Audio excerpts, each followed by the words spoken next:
వారి కోసమని ప్రత్యేకంగా తాను నడిచి వెళ్ళడం అన్నది మీరు వినరు. ఎప్పుడూ ఆయన గుండెల్లోనే ఉంటుంది. ఒక్క వెంకటాచలంలో చిత్రం ఏమిటో తెలుసా? ప్రతిరోజు స్వామి అమ్మ కోసం 7 కొండలు దిగి అమ్మవారి దగ్గరికి వెళ్ళవలసింది. అయ్యని కిందకి దింపగలిగిన శక్తి ఉన్నది అమ్మ ఒక్కతే. అయ్య అమ్మ దగ్గరికి రావలసిందే. మిగిలినప్పుడు అయ్యవారు చాలా హడావిడిగా ఉంటారేమో కానీ అమ్మ దగ్గరికి వచ్చినప్పుడు మాత్రం పరమ ప్రశాంతంగా ఉండవలసింది. 7 కొండలు ఎక్కలేకపోయారని బెంగెట్టుకోక్కర్లేదు. అమ్మ పాదాలు పట్టుకున్నవాడు కూడా ధన్యుడే. ఇది అమ్మ సౌలభ్యం. అందుకని అమ్మ కొండ కిందే ఉంది. అమ్మకున్న గొప్పతనం ఏమిటో తెలుసా అండి? ఆయన అన్నమాచార్యుల వారు అంటారు, ఈతడఖిలంబునకు ఈశ్వరుండై సకల భూతములలో ఉన్నత పొగలువాడితడు.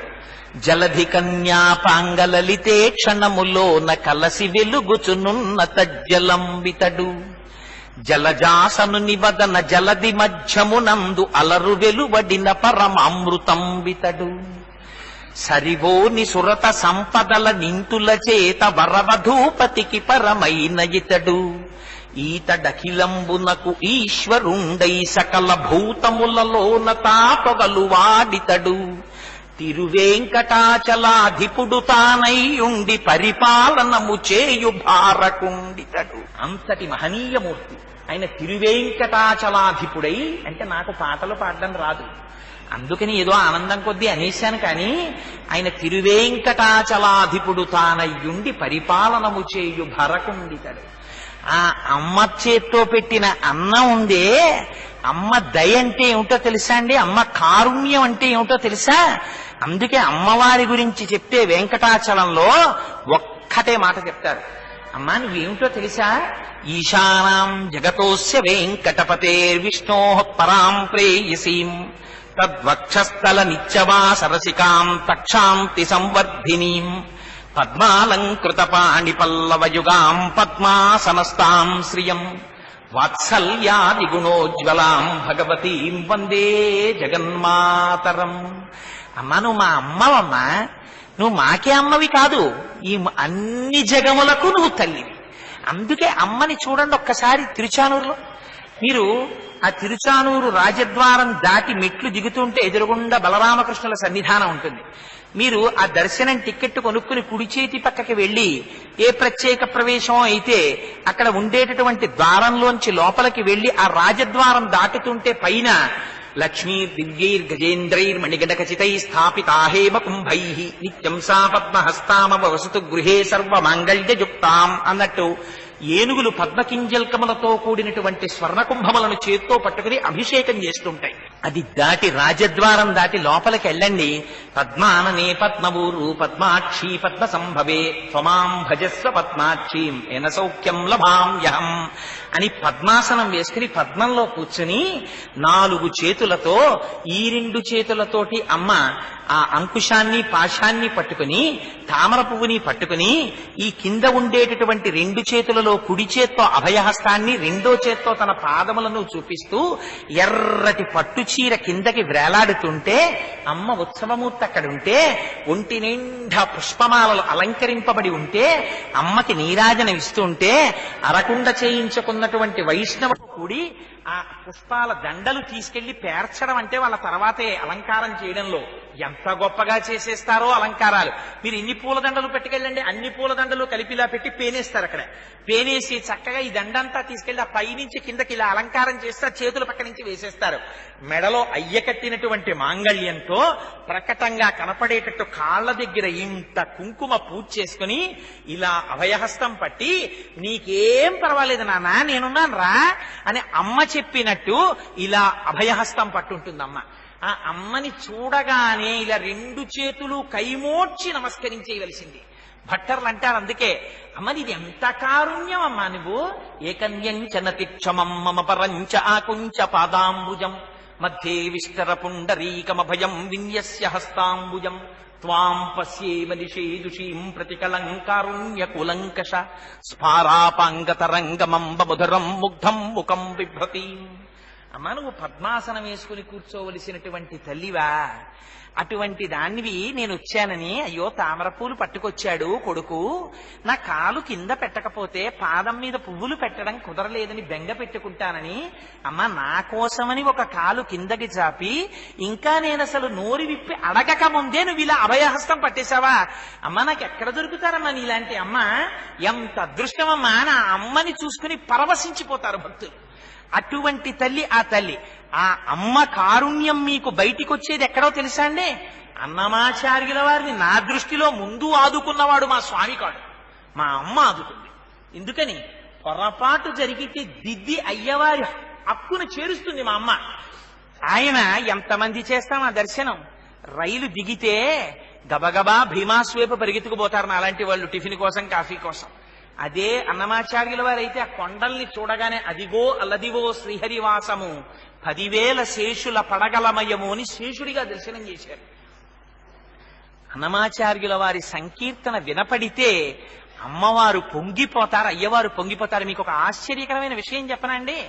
అసలు నిద్రపోవడం అలవాటు లేనటువంటి వెంకటేశ్వర స్వామి వారు అన్నమాచార్యుల వారు తన 2 భార్యలతో ఉయ్యాలలో స్వామివారిని పడుకోపెట్టి అటువైపు భార్యలు ఇటువైపు ఆయన కూర్చుని జోవచ్యుతానంద జోజో ముకుంద అని ఆ కీర్తన పాడుతూ ఉయ్యాల ఊపితే కనురెప్ప వెయ్యడం అలవాటు లేని స్వామి నిద్రపోయేవట్ట. ఆయన ఆధ్యాత్మ సంకీర్తనలు పాడితే పద్మావతీదేవి వెళ్ళి అడిగింది అన్నమాచార్యుల వారిని, అన్నమయ్య ఏమిటయ్యా ఈ సంకీర్తనలు? నువ్వు చెప్పిన ఆధ్యాత్మ సంకీర్తనలు విని వెంకటేశ్వర స్వామి వారికి వైరాగ్యం వస్తోంది, నా వైపు శృంగారంగా చూడ్డం మానేశాడయ్యా, 2 శృంగార సంకీర్తనలు చెప్పవయ్యా అంది తల్లి. అంటే అప్పుడు పలుకుతే నెల తల్లి పవళించెను కలికితనమున పతిని కలసినది కానా అని సంకీర్తనం చేశారు. ఎంత దర్శనం చేశారో తెలుసా అండి అన్నమాచార్యులు వారు? భక్తి అంటే అది భక్తి. అలరులు కురియగా నడనదే అలకుల కులుకుల అలమేల్మంగ అంటారు. ఆ తెర అడ్డు పెట్టి ఆ తెర వెనక నాట్యం చేస్తుంది అమ్మవారు. ఆవిడ చెలికెత్తెలు ఆ తెరని పట్టుకుంటారు అటు ఇటు. ఎన్ని రకాలుగా నాట్యం చేసిందో, ఎన్ని భంగిమలు పెట్టిందో, ఆ తెరచాటు నుంచి అమ్మవారి నాట్యం చూసిన ఇంత వెంకటాచలపతి కూడా పొంగిపోయి సంతోషపడిపోయి వెళ్ళి బిగియార కౌగిలించుకున్నారు అమ్మవారిని. ఇది అమ్మా నాన్నల్ని దర్శించడంలో ఉండేటటువంటి ఆర్షమైన సంస్కృతి. ఇది అన్నమాచార్యుల వారికి ఇంత దర్శనం ఎక్కడి నుంచి జరిగింది? అమ్మ అమ్మే. ఎంత చిత్రమో తెలుసా అండి, నేను అప్పుడప్పుడు చెప్తూ ఉంటాను ఈ మాట. దాశరథి రంగాచార్యులు గారు ఎంత గట్టి కీర్తన రాసేశారంటే అమ్మవారి మీద, రామదాసు గారు వాడారు అలాగే. రామదాసు గారిని ఖైదులో పెడితే పలుకే బంగారమాయేరా అని, ఏమయ్యా స్వామి అసలు నాతో మాట్లాడవా, ఈ పలుకు బంగారం అయిపోయిందన్నారు. ఇక్ష్వాకుకుల తిలక ఇకనైనా పలుకావు రామచంద్ర నిలదీశారు. ఏమయ్యా నువ్వు నాతో మాట్లాడటం లేదన్నారు. ఇంకా అది అయిపోయిన తర్వాత అమ్మా రామచంద్రులు మాపై చలము చేసినారు సీతమ్మ చెప్పావమ్మా. రాముడికి కోపం వచ్చిందమ్మా, అమ్మ చెప్పమ్మా నాన్నగారితోటి అని పాడుకున్నారు. ఇంకా రాముడు కరుణించకపోతే చికాకేసి ఈయనతో ఎలా సంసారం చేస్తున్నావు మనువు అని అడిగారు సీతమ్మని. అడిగి నన్ను బ్రోవామని చెప్పావే సీతమ్మ తల్లి అని అమ్మవారి మీద కీర్తన చెప్పారు.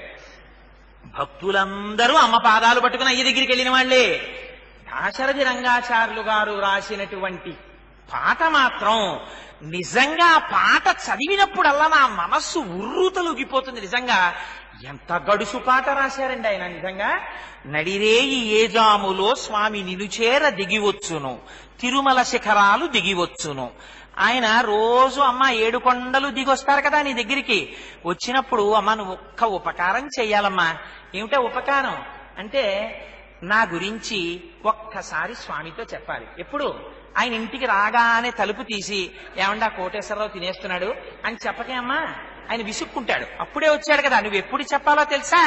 పతిదేవు ఒడిలోన మురిసేటి వేళ స్వామి చిరునవ్వు వెన్నెలలు కురిసేటి వేళ నువ్వు నీ తల అయ్యవారి ఒళ్ళో పెట్టుకుని పడుకుంటే నీ ముఖారవిందం చూస్తూ వెంకటేశ్వర స్వామి వారు పరవశించిపోతూ సంతోషంగా చిరునవ్వులు నవ్వుతున్నప్పుడు ఆ చిరునవ్వులు అనేటటువంటి వెన్నెలలు నీ ముఖాన పడుతుంటే ఏమండి ఆ కోటేశ్వరరావు సంగతి ఏం చేశారండి అని అడగమ్మా అనాలట. అంటే అప్పుడు అంటే అమ్మవారు అంటుంది కదా, ఏమిరా నేనప్పుడు అడగాల, ఏం నువ్వే అడగచ్చు కదా మీ నాన్నగారిని అంటుంది. అలా అంటే వెంటనే దాశరథి గారి సమాధానం చూడండి ఎంత విచిత్రమో. 7 శిఖరాలు నేనెక్కలేను, వెంకన్న పాదాలు దర్శించలేను, నా కష్టాలు వివరించి స్వామికి చెప్పుకోలేను. అందుకని అమ్మ నువ్వేం చెయ్యాలి, స్వామిని నిలదీసి అడగాలి. ఆ కోటేశ్వరరావుకి ఎందుకు చేయరు ఉపకారం? ఆ కొండ మీదకి రాలేదు, మీ దర్శనం చేయలేదు, 10 మాటలు వచ్చి మీ దగ్గరికి రాలేదనే. కలవారినే కాని కాపాడలేడా, కన్నీటి వ్యధలేవి పట్టించుకోడా, కన్నీటి బ్రతుకుల కనలేని నాడు స్వామి కరుణామయుండన్న బిరుదేలనమ్మా. ఈయన అడగట, అడగవే మాయమ్మ అనురాగవల్లి, అడగవే మాయమ్మ అలమేలుమంగ అని నడిరేయి ఏ జాములో స్వామి నిలుచేర దిగివచ్చును. ఎంత గడుసుతనమండి! అమ్మ వాత్సల్యం అటువంటిది, లొంగిపోతుంది అమ్మ.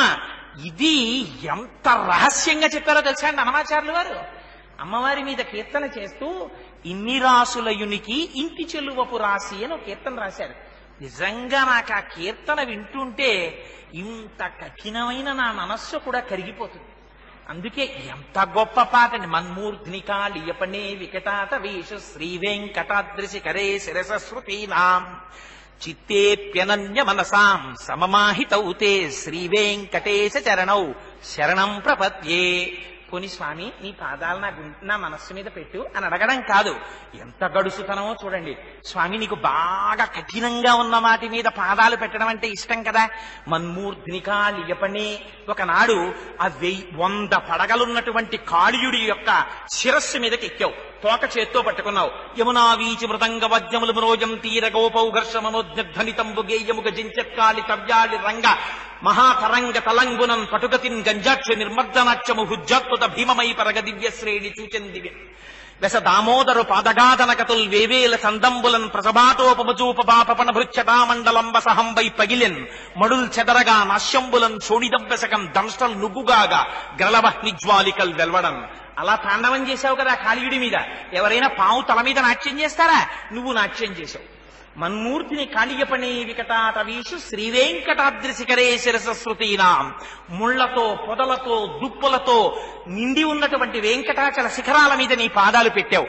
వెంకటాచల శిఖరము కన్నా కఠినమైనది, పావు తల కన్నా ప్రమాదమైంది. నా దగ్గర ఒకటి ఉంది చెప్పనా, నీకు అలాంటివి ఇష్టం కదా నా మనస్సు, దాని మీద కూడా పెట్టుకొని ఈ పాదాలు అని అడిగారు. ఎంత గడుసుగా అడిగారో చూడండి. అందుకని మన్మూర్ధిని కాళీయపడే వికటాట వీషు శ్రీ వెంకటాద్రిశిఖరే శిరసశ్రుతీనాం చిత్తేప్యనన్య మనసాం సమమాహితౌతే శ్రీ వెంకటేశ చరణౌ శరణం ప్రపద్యే.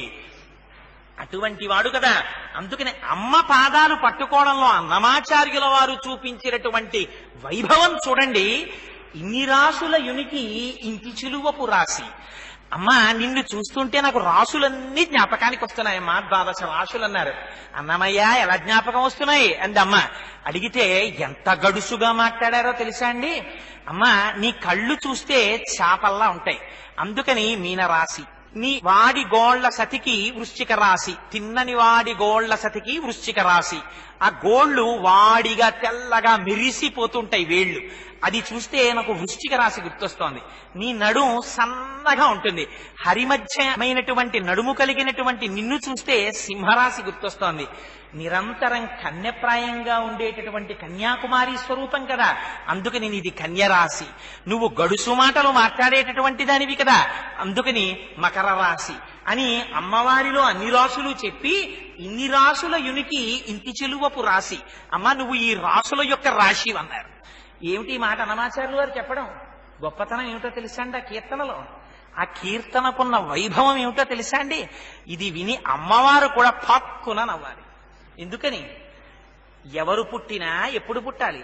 ఈ 12 రాశుల్లోనే పుట్టాలి. ఏమవుతుంది ఇందులో పుడితే? ఆ యొక్క గ్రహముల యొక్క ఆనుకూల్యత వ్యతిరేకత అనేటటువంటి రూపంతో కాలోహి బలవాన్ కర్త సతతం సుఖ దుఃఖయో నరాణాం పరతంత్రాణాం పుణ్యపాపానుయోగత. గతంలో చేసినటువంటి పుణ్యపాపములకు ఫలితములను ఇవ్వవలసినటువంటి పరమాత్మ గ్రహములను అడ్డుపెట్టి ఆయా రాసులలోకి జాతక చక్రం ప్రయాణించేటట్టుగా చేసి నిరంకుశంగా ఫలితాన్ని ఇస్తాడు. కానీ అమ్మా నీ పాదాలు పట్టుకుంటున్నాను, నీ రాసులన్నీ నీలో చూసి నమస్కారం చేస్తున్నాను. ఎందుకని? అమ్మ దగ్గర ఒక వాత్సల్యం ఉంది. తుల్యశీలావయో వృత్తాం తుల్యాభిజన లక్షణాం రాఘవోర్హతి వైదేహీం తం చేయమసి తే క్షణ. అమ్మ కన్ను నలుపు, అమ్మ కన్ను ఎరిపెక్కలు. అమ్మ పాదాలు పట్టుకుని అమ్మ రాసులన్నీ నీలో చూస్తున్నానమ్మా అన్నాడా? ఆ రాసుల వల్ల ఎటువంటి ఫలితము రావలసినటువంటి అవసరం ఉండనివ్వండి. అమ్మ దగ్గర ఒక గుణం ఉందిట. పరాశర భట్టర్లు శ్రీగుణరత్న కోశంలో చెప్తారు. ఐశ్వర్యమక్షర గతిం పరమం పదం వా కస్మైచితంజలి భరం వహతే వితీర్య అస్మైన కించితుచితం కృతం జిత్యధాంబ త్వం లజ్జసే కదయకో యుదార భావ జ్ఞానక్రియా భజన సంపత కించనోహం ఇచ్ఛాధికార శకనానుశయా అనభిజ్ఞ అంగాసి దేవి యువయోరపి దుస్సహాని బధ్నామి మూర్ఖచరిత తవ దుర్భరోస్మి యుక్త్యుక్తికైతవశతేన విడంబయామి తానంబ సత్యవచస పురుషాం పురాణాన్ యద్వానమే భుజబలం తవ పాద పద్మ లాభే త్వమేవ శరణం విధికృతాసి శ్రీరంగే శరదశ్యతం సహస్రుద్గర్వేణ నిష్కంటకం నిర్దుఃఖం శశఖం చ దాస్య రసికాం భుక్త్యా సమృద్ధిం పరాం యుష్మత్పాద సరోరుహాంతర రజస్వామత్వం అంబాపిత సర్వం ధర్మమపి త్వమేవ భవనస్వీకురకస్మాత్ కృపాం అంటారు. అమ్మ నేనేం చెయ్యగలను? నీ దగ్గరికి వచ్చి ఒక్కనాడు ఇలా శిరస్సు వంచి కైమోడ్చి నమస్కరించానా?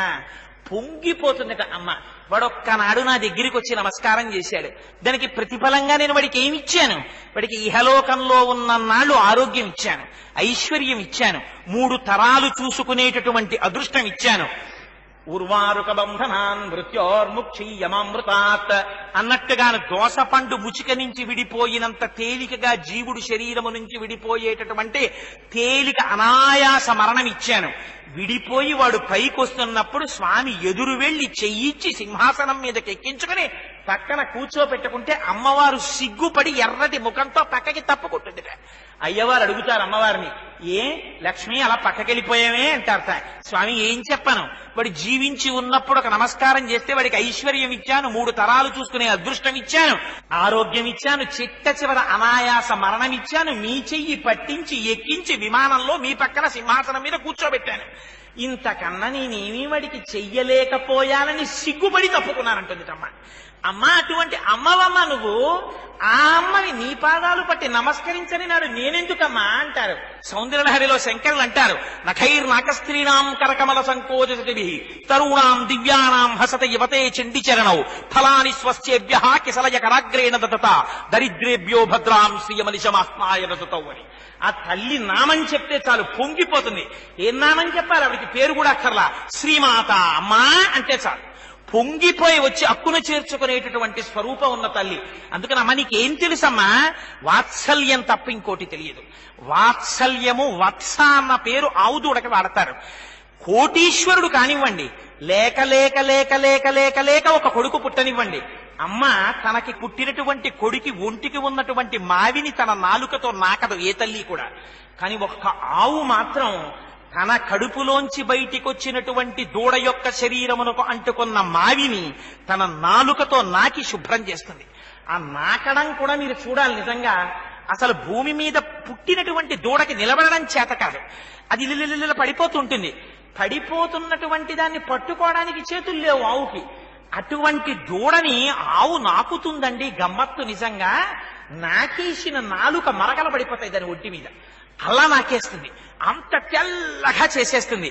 ఆ దూడకి స్నానం చెయ్యాలని ఇంకెవరు అనుకోరు, వెళ్లి గభాల దూడని పట్టుకుని సంతోషపడిపోతారు. దూడ ఒంటికి ఉన్నటువంటి మావిని తన నాలుకతో శుభ్రం చేసి అందంగా తీర్చిదిద్దినటువంటి ఆవులా పాప పంకిలమైనటువంటి మన మనస్సుని, మన ఇంద్రియాల్ని తన యొక్క అనుగ్రహ వీక్షణముల చేత శుభ్రపరచి పరమేశ్వరుడు కౌగిలించుకోవడానికి కావలసిన యోగ్యమైన వస్తువుగా తీర్చిదిద్దగలిగినటువంటి అనుగ్రహ స్వరూపిణివి నువ్వు. అందుకనమ్మా ఇన్ని రాసుల ఉనికి ఇంటి చెలువపు రాసి, ఇన్ని రాసులు నీలో చూస్తున్నానమ్మా. నీకు నమస్కారం చేసిన నాడు నాకు జాతకం గురించి, గ్రహాల గురించి భయమేమిటమ్మా? నా వెనకాతలు నువ్వున్నావు తల్లి. నమ్మితి నామనంబున సనాతనులైన ఉమామహేషులను మిమ్ము పురాణ దంపతుల మేలు భజింతు కదమ్మ మీటి పెద్దమ్మ దయాంబు రాశివి కదమ్మ హరిన్ పతిచేయుమమ్మ నిన్ను నమ్మిన వారికి అన్నటికీ నాశము లేదు కదమ్మా ఈశ్వరి అంటుంది రుక్మిణీదేవి దశమస్కంధంలో. అందుకని ఆ అమ్మని నమ్ముకున్న వాడికి లోటేమిటి? ఇదిగో అటువంటి తల్లి అక్కడ పద్మ సరోవరంలో వెలిసింది. కనుక ఆ అమ్మ పాదములు పట్టి నమస్కరించాడా వాడి వైభోగమే వైభోగం. సుందరకాండలో త్రిజట చెప్తుంది, అయ్య దగ్గరికి ఎడితే అయ్యా నేను నీవాడనయ్యా అని చెప్పుకోవాలి. ఎందుకని? సుకృదేవ ప్రపన్నాయ తమాస్మీతి చయాచతే అభయం సర్వభూతేభ్యో దదామ్యేతద్వ్రతం మమ. అదైన ప్రతిజ్ఞ. ఎవడు నేను నీవాడనంటారో వాడిని మాత్రమే ఆయన పట్టుకుంటాడు. అమ్మ దగ్గరికి ఎడితే ప్రణిపాత ప్రసన్నాహి మైథిలీ జనకాత్మజ అలమేషా పరిత్రాతుం రాక్షసో మహతో భయాత్. అమ్మ దగ్గరికి ఎడితే నోరు విప్పి మాట్లాడని కూడా మాట్లాడక్కర్లా, భూమి మీద పడిపోతే చాలట అమ్మ రక్షించేస్తుంది. అంతటి దయాస్వరూపిణివి కదమ్మా నువ్వు అంటారు. అందుకనటువంటి వాత్సల్య స్వరూపిణి అయినటువంటి అమ్మ పద్మావతీదేవిగా వెలిసింది తిరుచానూరులో. అక్కడే సూర్యనారాయణమూర్తి ఉన్నారు. చాలా మంది తెలియక అక్కడ సూర్యనారాయణమూర్తి ఉన్నారని కూడా తెలుసుకోక దర్శనం చెయ్యరు.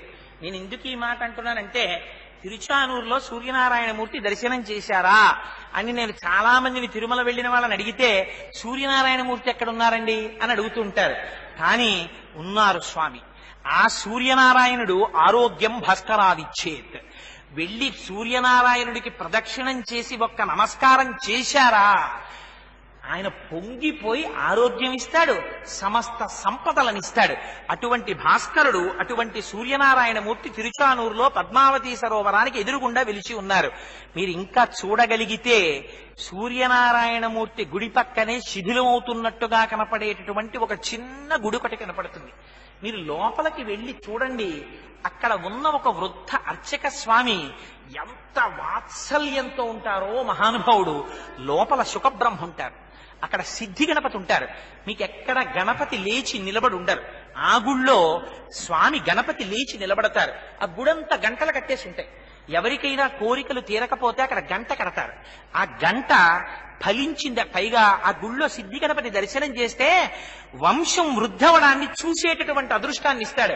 మొన్న చూశారు మా గోపి గారు మనవడబట్టబోతున్నాడు. అందుకని అదిగో వంశం ఇస్తారు.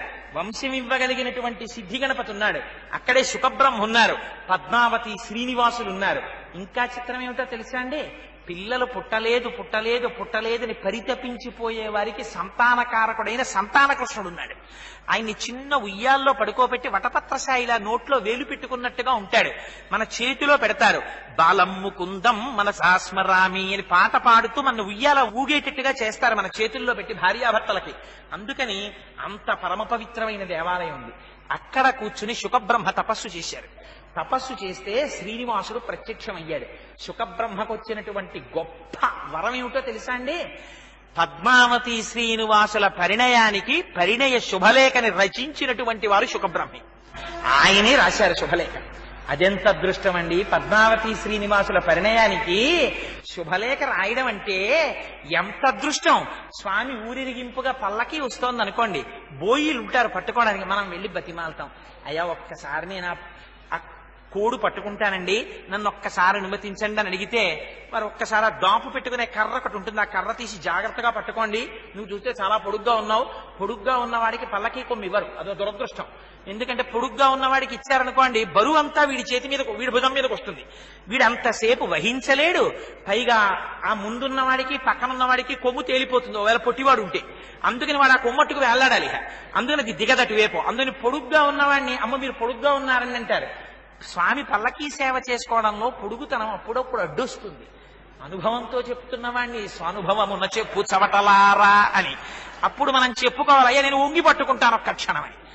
మన దగ్గర వెంటనే రెమెడీ కూడా ఉంటుందండో, అలా వదిలేసుకుంటాను అనుకోకండి. అందుకని ఇలా వంగి పట్టుకుని 4 అడుగులు వేస్తాం. అందుకని అదిగో అలా పల్లకీ కనబడితేనే పరిగెడతామని ఇంకా పద్మావతి శ్రీనివాసులకి పరిణయ శుభలేఖ రాయడం అంటే ఎంత అదృష్టం! అది శుకబ్రహ్మకి దక్కింది ఆ క్షేత్రంలో.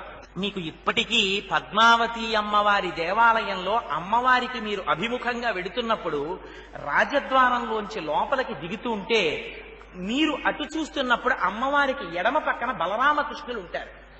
ఈ బలరామకృష్ణుల్ని ప్రతిష్ఠ చేసిన వారు ఎవరో తెలుసా అండి? శుకబ్రహ్మ ప్రతిష్ఠ చేశారు.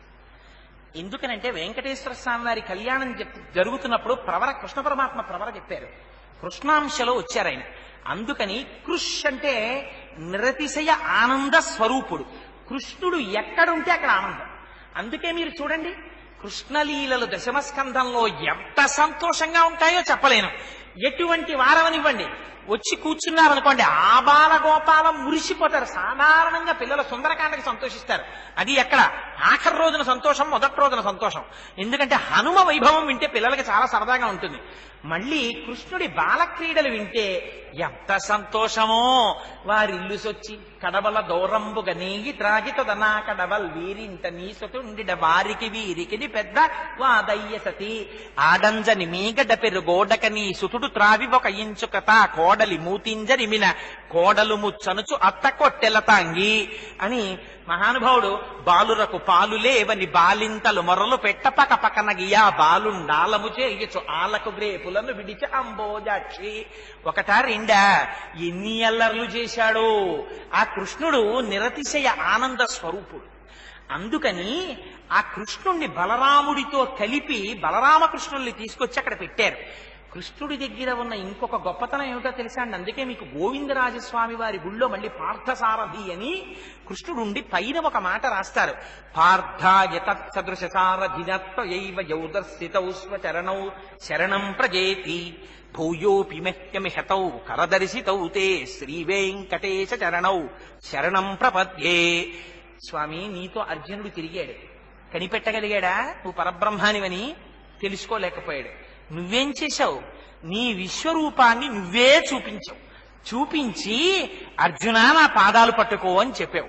ఆనాడు కదూ అర్జునుడు నీ పాదాలు పట్టుకుని పితేవ పుత్రస్య సఖేవ సఖ్యు ప్రియ ప్రియాయార్హసిదేవ సోఢుం అని అడిగాడు. అలా నాకు కూడా నీ పాదాలు నువ్వే దర్శనమిప్పించవయ్యా అని అడుగుతారు. ఆ బలరామకృష్ణులు ఇద్దరిని సుఖబ్రహ్మ ప్రతిష్ఠ చేశారు. 1905 సంవత్సరంలో ఆ హాతీరాంకి సంబంధించినటువంటి మఠం వాళ్ళు తిరుమల తిరుపతి దేవస్థానానికి పాలకవర్గంలో ఉన్నటువంటి సమయంలో అదిగో అప్పుడు జరిగింది ఒక విచిత్రం. సుందరేశ్వర స్వామి వారికి ఉత్సవమూర్తి మాత్రమే ఉండేది పద్మావతి అమ్మవారి దగ్గరే. 1905లో మొట్టమొదటిసారి వాళ్ళు శ్రీ భూ సమేత సుందరేశ్వర స్వామి వారి యొక్క దేవాలయ నిర్మాణం అప్పుడు చేశారు. మనం ఇప్పుడు ప్రతిసారి అమ్మవారి దర్శనం అవగానే ఎడం పక్కకి ముందు వెడితే బలరామకృష్ణులు కనబడతారు, ఇంకా పక్కకి వెడితే సుందరేశ్వర స్వామి వారు కనపడతారు. శ్రీభూ సమేతులై వెంకటేశ్వర స్వామి వారిలా ఉంటారు. మీరు ప్రదక్షిణంగా అలా వెనక్కి తిరిగితే ఆ వెనకాల ఒక పెద్ద పుట్ట పడగపట్టిన పాము కనపడతాడు, అనంతుడు సుబ్రహ్మణ్యుడు. అక్కడ నమస్కారం చేసి ఇంకొంచెం ముందుకి తిరిగిలా వస్తే ఇలా నిచ్చెనలా వేసి ఇలా కిందకి దిగుతూ ఉంటుంది. అక్కడి నుంచి చూస్తే విమానంలో లక్ష్మీదేవి కనపడుతుంది. అమ్మవారు నల్లటి బోర్డర్ ఉండి ఆ బోర్డర్ లో కూర్చుని ఉంటుంది. లోపల ఉన్న అమ్మవారెంతో విమానంలో ఉన్న అమ్మవారు కూడా అంతే. అక్కడ ప్రణిపాతం చెయ్యాలి. అసలు నమస్కారం చేసి ఇప్పుడు అది అడ్డు కట్టారు కాబట్టి ఆ మెట్లకి అటు దిగితే కొంచెం ముందుకెడితే ప్రసాదం పెడతారు. కాస్త ప్రసాదం తిని మళ్ళీ కుడి పక్కకు వస్తే పంపులు ఉంటాయి, అక్కడ చెయ్యి గడిగేసుకుని ఆ టీటీడీ పబ్లికేషన్ స్టాల్లో పుస్తకం ఉంటే కొనుక్కొని మళ్ళీ అమ్మవారికి పునర్దర్శనాన్ని మనం నమస్కారం చేసుకుని మనం బయటికి వెళ్ళిపోతుంటాం. గుళ్ళోంచి బయటికి వచ్చి ఎడం పక్కకి తిరగగానే అక్కడ వైభవం అంతా ఉంటుంది. అమ్మవారికి ఉన్న గొప్పతనం ఏమిటో తెలుసా అండి? ఫాల్గుణ మాసంలో వచ్చేటటువంటి శుక్రవారాలలో అమ్మవారికి సువాసిని పూజ జరుగుతుంది.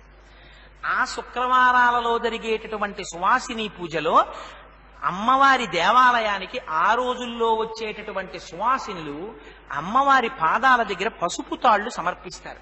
పసుపు కొమ్ములు, మట్టెలు, నల్లపూసలు, గాజులు, రవికిల బట్టలు, పసుపు కుంకాలు, ప్రత్యేకించి ఈ పసుపు తాళ్లు అమ్మవారికి ఇస్తారు. పద్మావతీదేవి అమ్మవారి పాదముల దగ్గర పెట్టి పూజింపబడి తీయబడినటువంటి పసుపు తాడు స్త్రీ యొక్క మాంగళ్యాన్ని నిలబెట్టగలిగినటువంటి సమర్థత కలిగిన పసుపు తాడు. అందుకని దాన్ని మంగళసూత్రంలో కట్టుకుంటారు. అది అమ్మ అనుగ్రహం కలిగిందా? ఆవిడ ఏదో రూపంలో మనకి పంపించకపోతుందా? పంపిస్తుంది. ఆవిడ అనుగ్రహం కలిగిన నాడు. అందుకని అదిగో అది అమ్మవారి యొక్క వైభవం అంటే. అందుకని ఆ రోజున సువాసిని పూజలలో ఫాల్గుణ మాసంలో శుక్రవారాల్లో సువాసినులందరూ అమ్మవారి పూజలు చేస్తూ ఉంటారు. ఆ రోజున అక్కడికి వెళ్ళినటువంటి సువాసినుల్ని మనకి ఫిబ్రవరి మార్చిల్లో వస్తుంది ఫాల్గుణ మాసం అంటే. సత్రవుల్లో ప్రత్యేకం సువాసినులందరికీ కూడా షడ్రసోపేతమైనటువంటి విందు చేస్తారు. ఆ రోజున అమ్మవారు ఏదో ఒక స్వరూపంలో సువాసినులతో కలిపి విందు ఆరగిస్తుంది అంటారు. అందుకని ఆ తల్లి యొక్క వైభవం అటువంటి వైభవము. సరే, దీని తరువాత ఇంత గొప్పతనం మళ్ళీ మనకి ఈ పద్మ సరోవరం పైనున్న సరోవరాలు. అమ్మవారు ఎంతటి వాత్సల్యమూర్తో అంత వాత్సల్యం మనకి మళ్ళీ వెంకటేశ్వర స్వామి వారి దగ్గర కూడా కనపడుతుంది. ఎలా కనపడుతుంది? అయ్యవారి వాత్సల్యం గురించి చెప్పాలంటే నేను చెప్పగలిగిన ఉదాహరణ అనంతాచార్యుల వారి గురించి చెప్పాలి. అనంతాచార్యుల వారిని పూర్వం కర్ణాటక దేశంలో పుట్టినటువంటి ఒక సద్బ్రాహ్మణుడు భగవద్ రామానుజాచార్యుల వారి శిష్యరికం చేస్తూ శ్రీరంగంలో ఉండేవారు. ఒకనాడు శ్రీరంగంలో ఆయన అనుగ్రహ భాషణం చేస్తూ రామానుజులు అన్నారు, తిరుమల కొండ మీద విశేషమైన చలి, ఎముకలు కురికేస్తూ ఉంటుంది. నేను ప్రార్థనా శ్లోకం చెప్తుంటానే, హైమోద్భపుండ్రమ జహన్మకుటం సునాసం, ఆ శ్లోకం అనంతాచార్యులు వారు రాసింది.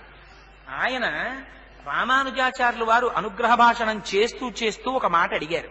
శ్రీనివాసుడు అలంకార ప్రియుడు, ఆయనకి నిత్య పుష్ప